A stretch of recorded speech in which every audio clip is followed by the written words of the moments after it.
ಶುಭೋದಯ, ನಮಸ್ಕಾರ, welcome to Yoyo Kannada. ಬನ್ನೀಗ ನೋಡೋಣ ಈ ದಿನದ ವೆದರ್ ರಿಪೋರ್ಟ್.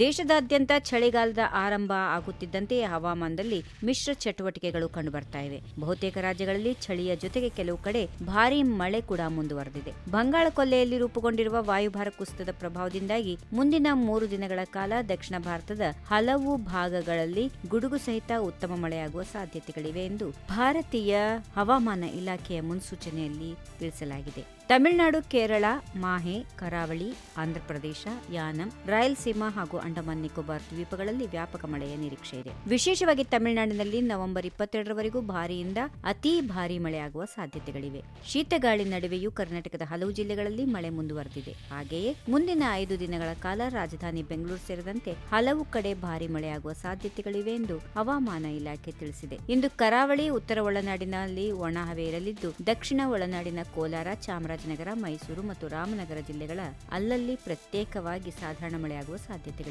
ಎಂದು ತಿಳಿಸಿದೆ. ಮತ್ತೊಂದು ಕಡೆ ಬಳ್ಳಾರಿ, ಬೆಂಗಳೂರು, ಚಿಕ್ಕಬಳ್ಳಾಪುರ, ಚಿಕ್ಕಮಗಳೂರು, ಚಿತ್ರದುರ್ಗ, ದಾವಣಗೆರೆ, ಹಾಸನ, ಕೊಡಗು, ಮಂಡ್ಯ, ಶಿವಮೊಗ್ಗ, ತುಮಕೂರು, ವಿಜಯನಗರ ಜಿಲ್ಲೆಗಳಲ್ಲಿ ಒಣ ಹವೆ ಇರಲಿದೆ ಎಂದು ಹವಾಮಾನ ಇಲಾಖೆ ತಿಳಿಸಿದೆ. ಇನ್ನು ಬೆಂಗಳೂರಿನ ಕೆಲವು ಕಡೆ ಭಾಗಶಃ ಮೋಡ ಕವಿದ ವಾತಾವರಣ ಇರಲಿದೆ. ಗರಿಷ್ಠ ಮತ್ತು ಕನಿಷ್ಠ ತಾಪಮಾನವು ಕ್ರಮವಾಗಿ 28 ಡಿಗ್ರಿ ಸೆಲ್ಸಿಯಸ್ ಹಾಗೂ 17 ಡಿಗ್ರಿ ಸೆಲ್ಸಿಯಸ್ನಷ್ಟು ದಾಖಲಾಗುವ ಸಾಧ್ಯತೆಗಳಿವೆ. ದಕ್ಷಿಣ ಕನ್ನಡ, ಉಡುಪಿ ಜಿಲ್ಲೆಗಳ ದಕ್ಷಿಣ ಒಳನಾಡಿನ ಬೆಂಗಳೂರು ಗ್ರಾಮಾಂತರ, ಬೆಂಗಳೂರು ನಗರ, ಚಿಕ್ಕಬಳ್ಳಾಪುರ, ಕೋಲಾರ, ಚಾಮರಾಜನಗರ, ಮಂಡ್ಯ, ಮೈಸೂರು, ಚಿಕ್ಕಮಗಳೂರು, ಉತ್ತರ ಕನ್ನಡ, ಹಾಸನ, ಕೊಡಗು ಜಿಲ್ಲೆಗಳ ಅಲ್ಲಲ್ಲಿ ಪ್ರತ್ಯೇಕವಾಗಿ ಮುಂದಿನ 5 ದಿನಗಳ ಕಾಲ ಸಾಧಾರಣ ಮಳೆ ಸುರಿಯುವ ಸಾಧ್ಯತೆಗಳಿವೆ. ಇನ್ನು ಉಳಿದ ಜಿಲ್ಲೆಗಳಲ್ಲಿ ಒಣಹವೆ ಇರಲಿದೆ ಎಂದು ಮುನ್ಸೂಚನೆ ತಿಳಿಸಿದೆ.